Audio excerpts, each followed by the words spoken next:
I woke up early that morning, earlier than I needed to. The Arizona sun was already creeping through the blinds, and the air outside was warming fast, the kind of dry heat that sits heavy on your skin before breakfast even happens. I pulled my hoodie off, rolled up my sleeves, and got to work in the backyard, stringing lights across the fence, arranging folding chairs around the fire pit, wiping down the picnic table where the lemonade jugs would sit. It wasn't much, really, but it was mine. I'd spent weeks planning this graduation party. I didn't care about gifts or speeches or even the diploma. What I wanted, what I had waited 18 years for, was to be seen. I glanced down at my phone, typed a quick message to Ronnie. "Still 6 p.m., right?" No reply.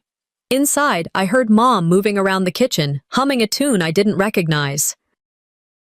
She came outside a few minutes later with a Tupperware of cookies and smiled at me, smiled like this was any other Tuesday, like it wasn't supposed to be my day. "Need help?" she asked, casually. I shook my head. "I got it."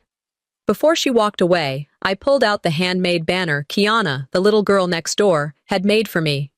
"Congratulations, Riven!" In glitter marker, some letters backwards, taped onto a piece of cardboard. I hung it near the tree, not because it looked good, but because it mattered.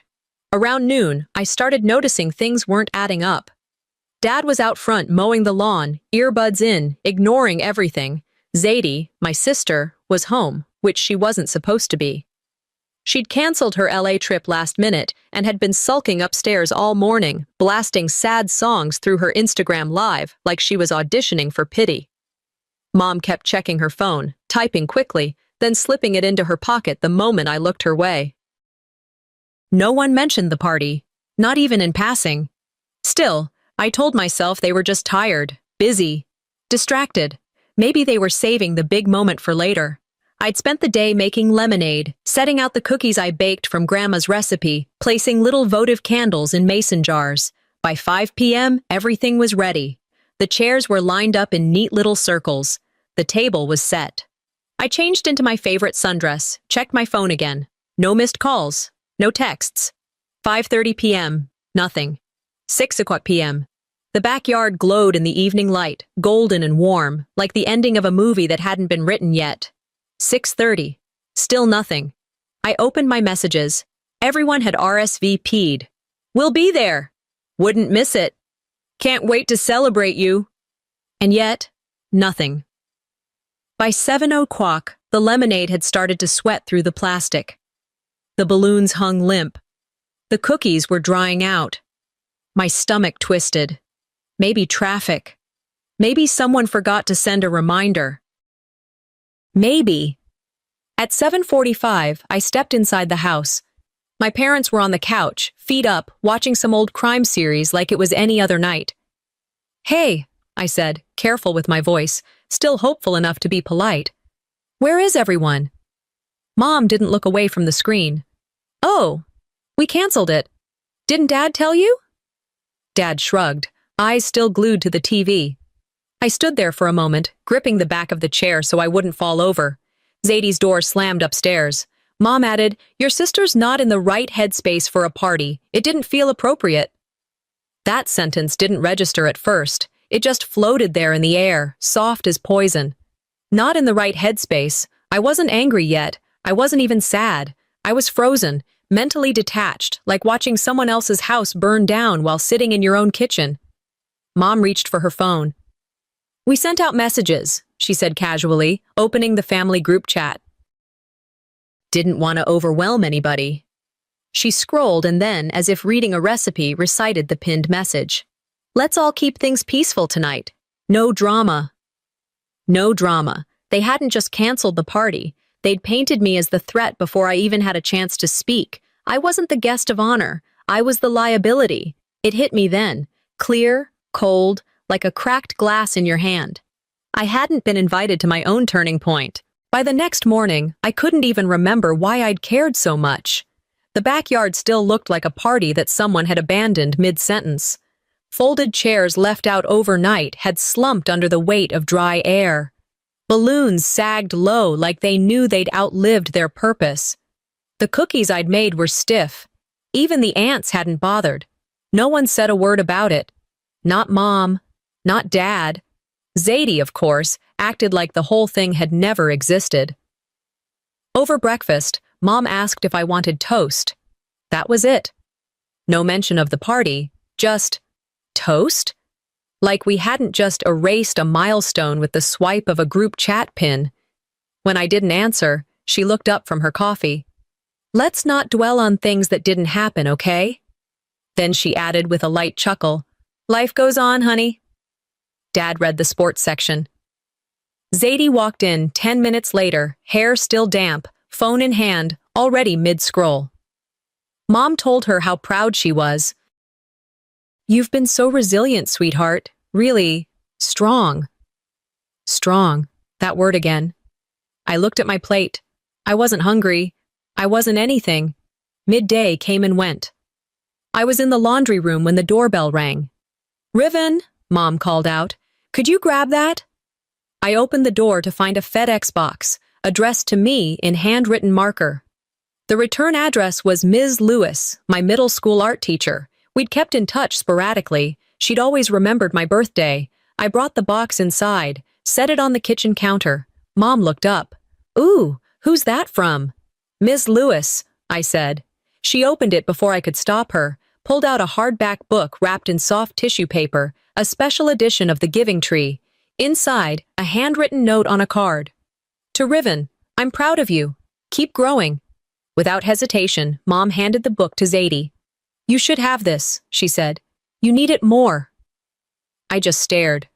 The tag has my name on it, I said, not loud. Just factual. Mom didn't miss a beat. You're both our daughters. It doesn't matter who gets what. Zadie flipped open the cover. Thanks. I could use something positive right now. She didn't even say it to me. Just aloud, like I wasn't in the room. I walked away without saying another word, because sometimes, the louder the silence, the deeper the cut. Later that day, I helped Dad stack the folding tables back in the garage. He moved slowly, like he was still working through his morning. Found something, I said, pulling a curled poster from behind the plastic bins. He glanced over. Oh yeah, that was for the party. Forgot we still had that. The poster was meant for my graduation. Big block letters. Only... Congrats, Riva, it read. Riva, that's our cat. He laughed. It was a typo at the print shop. We thought it was funny. Funny, I looked at him. Did anyone even care it was my graduation? He paused, shrugged. You know not everything's personal, Riven. I let out a short breath, something between a laugh and a cough. Sure. That night I went to the store with Mom. I didn't want to, but she said we were out of milk and I didn't want to argue. At the checkout, Mrs. Chen, the neighbor 2 houses down, tapped my arm gently. We missed your party. I saw the photos online. Looked beautiful. Wasn't that your sister's thing? I blinked. She smiled. Anyway, congratulations to her. She's been through so much lately. When we got home, I went straight to my room, pulled out my phone, and opened Instagram. Zadie had posted a carousel. Photos of the backyard, my decorations, my banner, my cookies. Captioned, hard to celebrate anything lately, but I'm trying. The comments flooded in. You deserve it. Proud of you for pushing through. Stay strong. Not one mention of me. Not one tag. It was like watching someone else live your life on your behalf. Better, shinier, and without your name on it. I closed the app, threw the phone on my bed, sat in the dark. Later, I walked to the kitchen, opened the trash bin, and dug out the packaging from Miss Lewis's gift. Found the gift tag. Held it in my hand. Not as proof. Not to fight with. Just to remember it happened.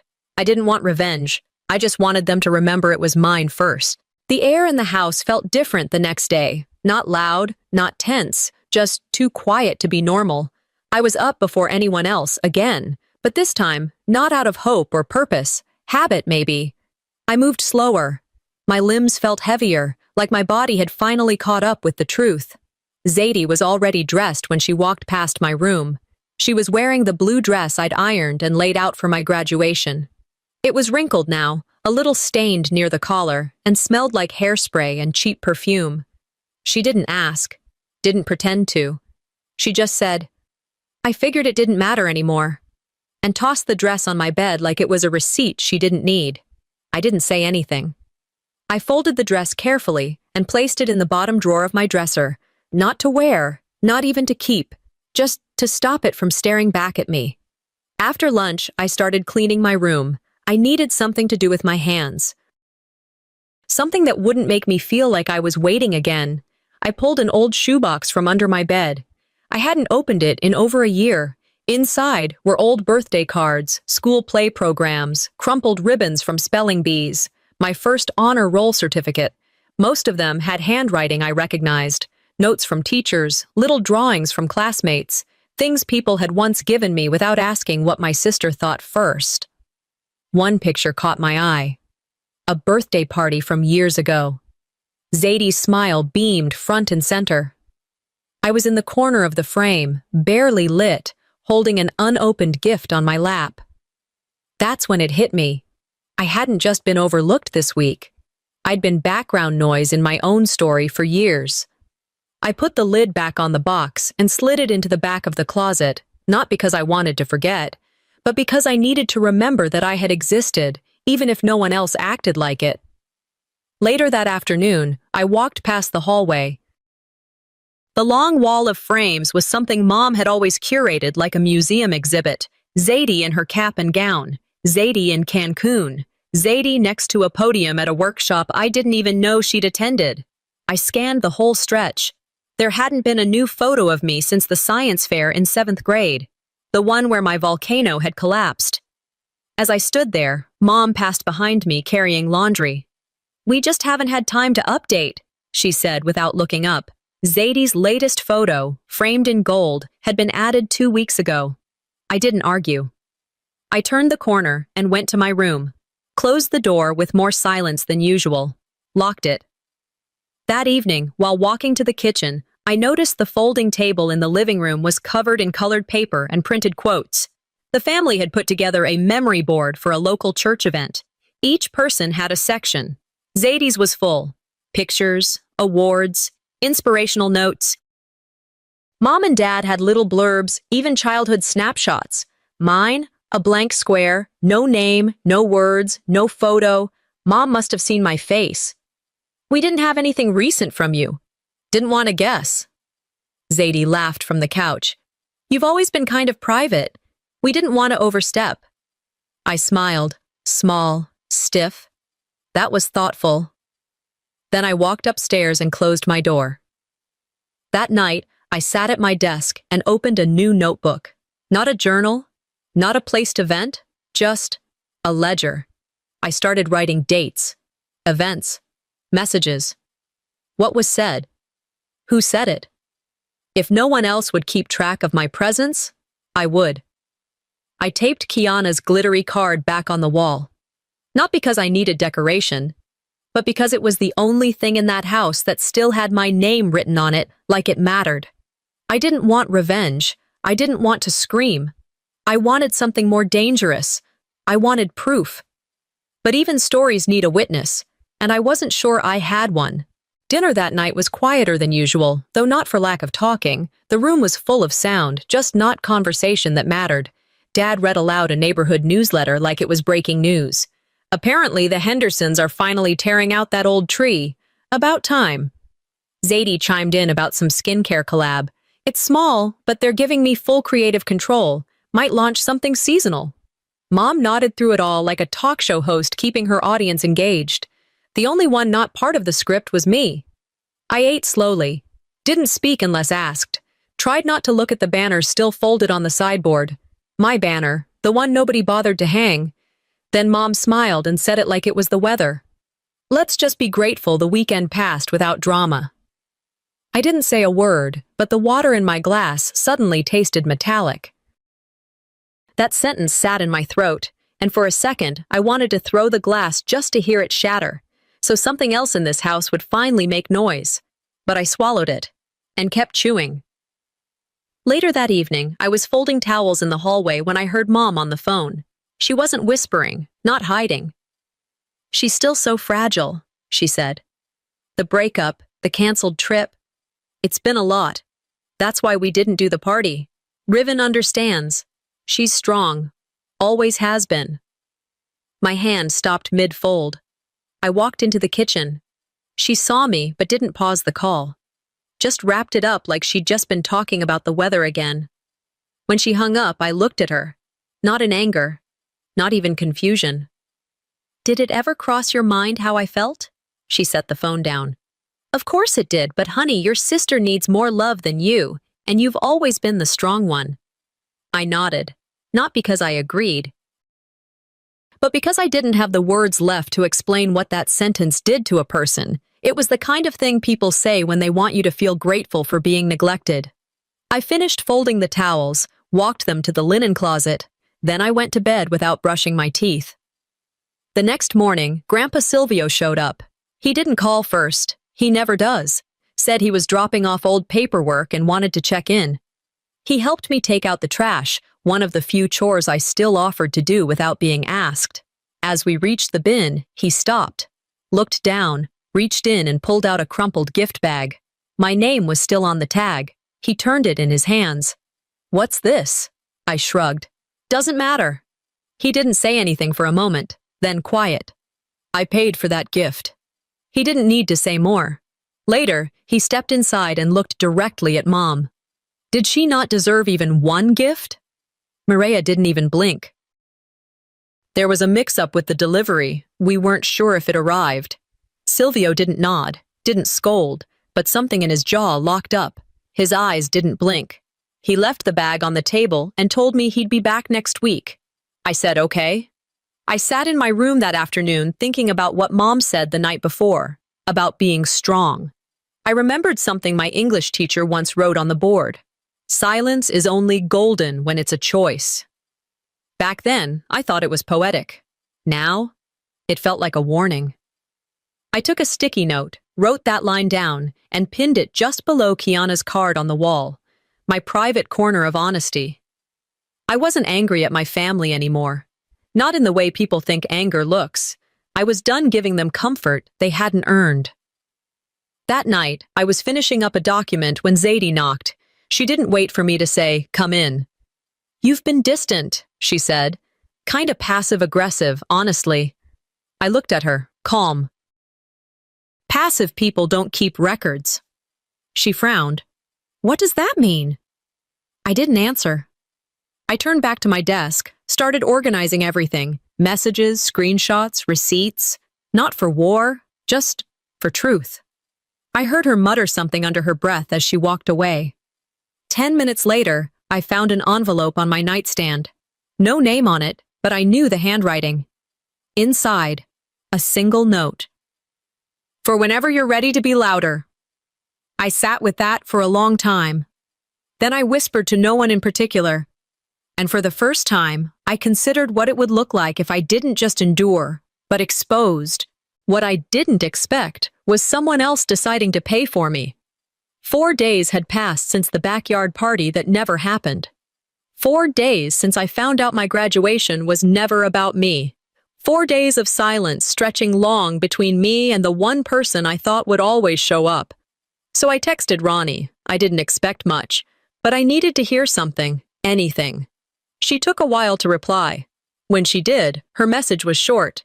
Hey, my mom told me not to come. Said your mom said you were overwhelmed and didn't want visitors. I didn't know. I'm sorry. That was it. I called her. My voice cracked on the first word, but I didn't cry. She sounded nervous. Riven, I would have come. I really would have. But I thought, maybe you needed space. I cut her off gently. Thanks for telling me. She offered to come over now, said she'd bring ice cream. I told her not to. I wasn't angry. But I didn't want someone coming to patch a wound they didn't know existed until it scabbed over. Truth, not pity. I sat out on the porch for a while after that. No phone, no noise, just the buzz of summer bugs and the occasional car passing like it had better places to be. Then I heard the gate squeak. Kiana, the little girl from next door, tiptoed in. She was maybe 9, freckles, 2 pigtails that never stayed even. She held something in her hands, a folded piece of cardstock, markers bleeding through the paper. I made this for you, she said. I saw the balloons, so I figured it was your party. I took it. Bright colors, glitter everywhere, a giant sun drawn with what looked like a crayon meltdown. Inside it read, "You are my favorite big neighbor." That's it. No hashtags, no filters, just truth. I said thank you and meant it. She skipped away, barefoot, humming some made-up song. I stared at that card for a long time. Longer than I'd ever stared at any award I'd won. That night, after dinner, I went upstairs and opened my laptop. Zadie had posted a new video, a montage, my decorations, my candles, even the lemonade table, captioned, "Trying to stay strong through hard days, thankful for family." The comments rolled in. "So brave. You inspire me. Love how your family supports you. Not one mention of me, not one photo that showed whose party it really was. I didn't like, didn't comment, didn't share. I took a screenshot. Then I dragged it into a folder I had just created. False history. If they could rewrite it, I could record it. Later that night, I reached for my journal, the one I used to keep everything, thoughts, quotes, favorite lyrics, but I couldn't remember what the original party invitation looked like. Not the colors, not the wording, not even the date. I searched the trash bin, the recycle folder on my computer. Gone. That scared me more than the silence ever had.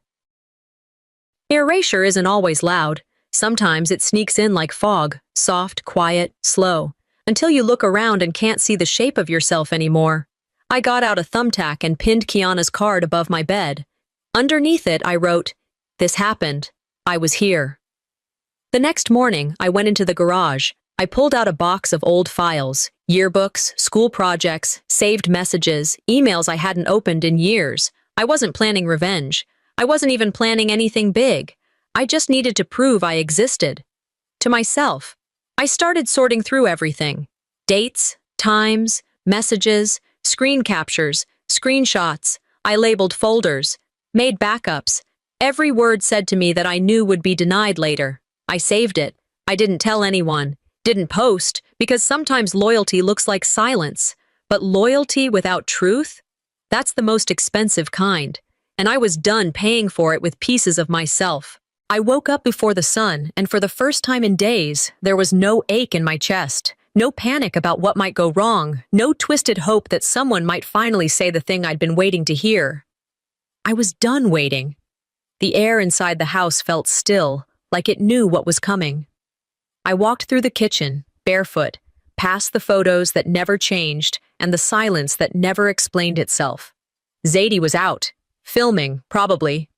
Dad sat at the counter sipping coffee and scrolling his phone like the weekend never happened.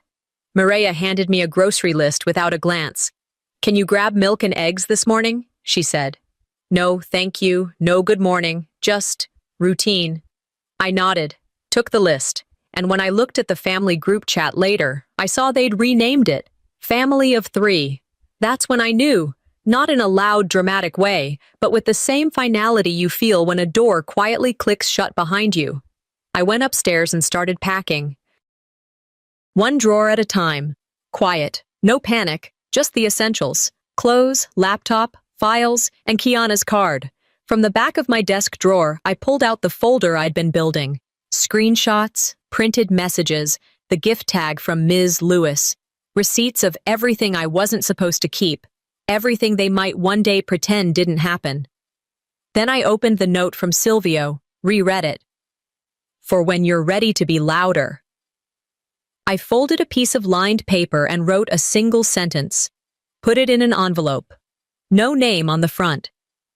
In the kitchen, I slid it under the sugar jar. Then I zipped my bag and walked out. I didn't slam the door. I didn't cry. I just breathed out, like I was done holding something I never agreed to carry. As I stepped off the front porch, I opened Facebook, one last glance at what the outside world thought of my family. There she was. Mireia had posted a photo, a filtered shot of Zadie hugging her at the kitchen sink. Caption: "Sometimes a mother has to make the hardest decisions. When your child pulls away, you hold tighter, even if it hurts." The comments came quick. "You're such a strong mom." This breaks my heart. Kids can be so ungrateful. I didn't screenshot it. didn't save it, didn't reply. When a lie is polished enough, I thought, the truth always looks messy, but at least mine doesn't need a filter. I kept walking. The sun was dipping low, casting a golden haze over the sidewalks. The streets I'd grown up on no longer felt like mine. They were too familiar to be comforting, too unchanged to be safe. I didn't go far, just 2 neighborhoods over. Silvio's porch light was already on when I got there. I didn't knock. I didn't have to. He opened the door like he knew I'd be there. He didn't say anything, just stepped aside and gestured me in. I placed my bag by the hallway and stood there, unsure of what to say for the first time all day. "Can I stay here for a while?" I asked, without having to explain anything yet. He nodded once, no questions, no speeches. I slept in the guest room that night, fully clothed, on top of the covers, shoes still by the edge of the bed. I didn't unpack. I didn't need to. Back at the house, Mireya went into the kitchen to make tea, reached for the sugar, found the envelope. She opened it, probably expecting a cry for help, or a thank you, maybe even a passive-aggressive guilt trip. But it only said one thing. "Thank you for showing me what it feels like to be invisible. I will never unsee it again." She read it once, then again, then again. Joel walked in with a bag of takeout and saw her standing still. "What's wrong?" he asked. She looked at him, a faint smile on her lips, but her hands were trembling just enough for him to notice. "She left," she said. But what I left behind wasn't just a note, it was the beginning of the truth. 5 days at Grandpa Silvio's house, and I had already built a routine. Quiet, sharp, intentional. Mornings started with black coffee and silent glances between us. Afternoons were for reading, sorting files, checking every corner of my past. Nights were for remembering what they'd tried to erase. Silvio didn't hover. He didn't ask questions. He just existed in the way I needed someone to, steady and unbothered. "Justice isn't always loud," he said once as he passed me a thumb drive, "but it always keeps receipts." I took that to heart. I started setting up email alerts, changed passwords, checked every setting, every document, and that's when I saw it. Under my college account, pending scholarship reassignment. At first, I thought it was a glitch, some system delay, but the word stuck, reassignment. The next morning, I walked into the admissions office like I was checking for routine info. I asked about scholarship disbursement. The woman behind the counter smiled politely and pulled up my file. "Oh yes," she said. "Your parent reached out last week to redirect the scholarship. It's being adjusted toward a sibling's tuition, something related to mental health accommodations." I didn't flinch, didn't blink. I asked for clarification. "It was approved under your name. Your mom signed as your proxy." "The sibling?" "Zadie." I stood still, calm. But inside, it felt like my spine cracked. "I appreciate your help," I said softly. I left. Didn't break down. Didn't call anyone. I walked to the student center bathroom, locked the stall, and sat there breathing in tile cleaner and cold air. Then I opened the voice recorder on my phone and whispered every word that had been said. Dates, names, phrases, because this wasn't about emotion anymore, it was about facts. That evening, back in Silvio's study, I opened my laptop and started drafting the email. But before I could finish, a message came in. It was from Isaiah. I barely knew him, just remembered he used to hang around Zadie a year ago, back when she was still pretending to be balanced. His message was short. "I know you don't know me, but I think you deserve to see this." He sent screenshots, messages from Zadie to someone named Cole, paragraphs mocking me. "She always acts like the wounded little saint. I can spin that better than she can. People believe what you feed them first." Another. "I'm not worried. She doesn't have the guts." I stared at the screen for a long time. Isaiah added, "I won't go public unless you want me to, but I'm done pretending she didn't burn everyone around her." I typed back, "I don't need you to speak for me, but thank you for not staying silent." The next morning, I pulled everything together. Screenshots, audio recordings, tuition documents, every lie lined up like bricks in a wall they didn't think I'd build. I titled the email, Correction Request, Scholarship Misuse. Attached everything. Wrote a clean, direct statement. No emotion, just dates, actions, violations. I CC'd Silvio's legal advisor. Then saved a copy to a backup drive. Silvio walked past me as I hovered over the send button. He didn't say much, just nodded. I clicked. It was the quietest war I'd ever started. Later, I sat at the dining table with a cup of tea, staring out the window. Memories hit me in waves. Mom's voice telling people I was strong enough to be neglected. Dad pretending not to notice. Zadie polishing lies until they shimmered like truth. But I wasn't crying. I was calculating. Let's see who still claps, I whispered, when the truth is louder than the performance. I didn't start the fire, but I was done pretending it wasn't burning. I woke up to my phone buzzing nonstop. Messages, tags, missed calls. Didn't know Zadie graduated again? Isn't that your banner in the background? Looks like your cookies. I opened Instagram. There it was. A full reel. Slow pans, subtle filters, soft music of the decorations from my party. The string lights I strung myself. The hand-lettered banner Kiana had made.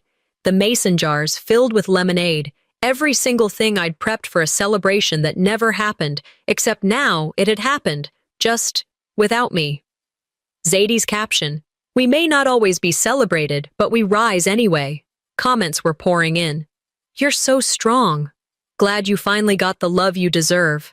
Your family is lucky to have you." I stared at the screen. I wasn't angry because she lied. I was angry because she stole the story that was never hers. I didn't reply. Didn't message her. I opened my own account, found the clearest photo I had, the backyard the night it was supposed to be mine. And the chairs were still empty, the cookies untouched, the gift tag from Mrs. Lewis resting on the table. I posted that picture with a single line. No one came, because it was never meant to happen. That was it. Within an hour, it had been shared more times than anything I'd ever posted. Not viral, just quietly loud. People I hadn't spoken to in months commented with one word. Saw. Knew. Truth. Zadie responded the way she always did. Dramatic, polished, layered in soft victimhood. She posted a story, a crying selfie, then a long paragraph. Sometimes, people rewrite your life to hurt you. I've always been honest. I've always loved fully. But people paint you as the villain when they can't control the narrative. I almost laughed.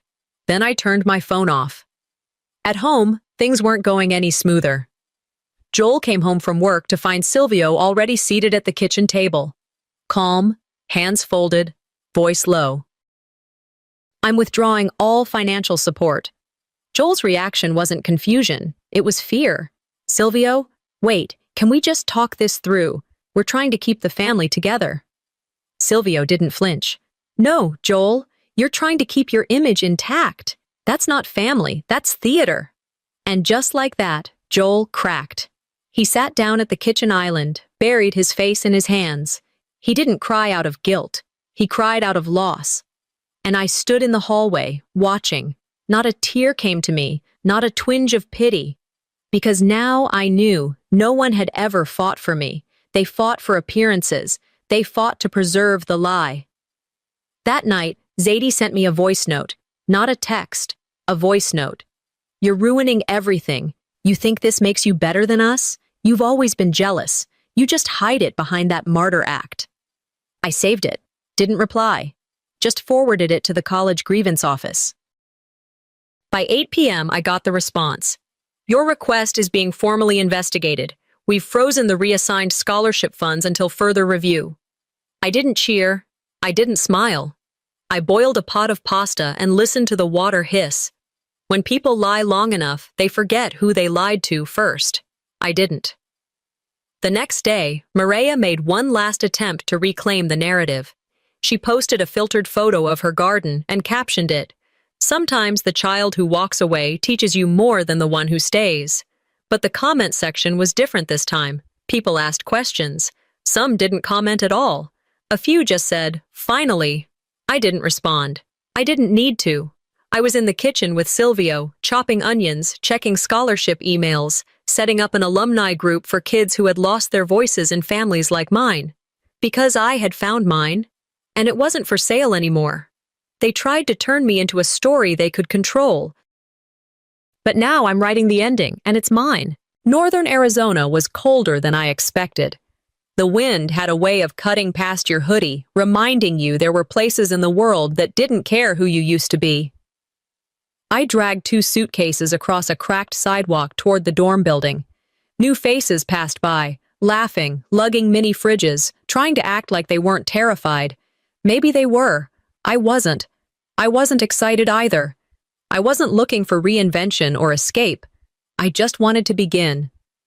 Inside the room, I unpacked slowly. 1 drawer at a time. No rush. I hung up my clothes, set out my toothbrush, and finally placed Kiana's card above the desk by the window. You are my favorite big neighbor. That one line had outlasted all the carefully curated posts, the printed awards, the rehearsed dinner table speeches. This time, I'm choosing who stays in the frame. A week passed before I got the notice from the university. I sat in the financial aid office, just wanting to confirm the final numbers. The clerk smiled and slid a copy of my tuition statement across the counter. Paid in full. There, printed in neat black letters. Silvio Alvarez. I held the paper for a while, staring at it like it might fade if I blinked too fast. I thanked the woman and walked out slowly. That evening, I called Silvio. I'll pay you back, I said. You already did, he answered, by not shrinking yourself. I didn't have words for that, just a lump in my throat that didn't come from pain. It came from being seen without having to beg for it. Love is strange like that. Sometimes the loudest kind never raises its voice.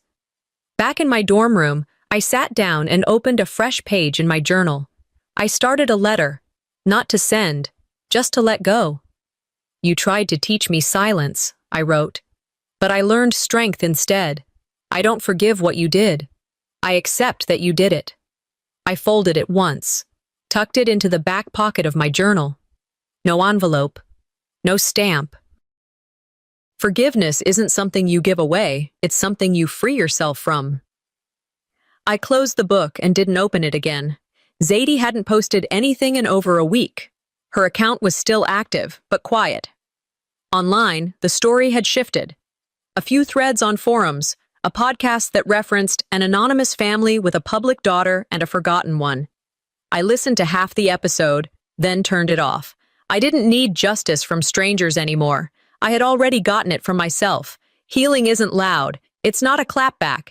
It's not a trending hashtag.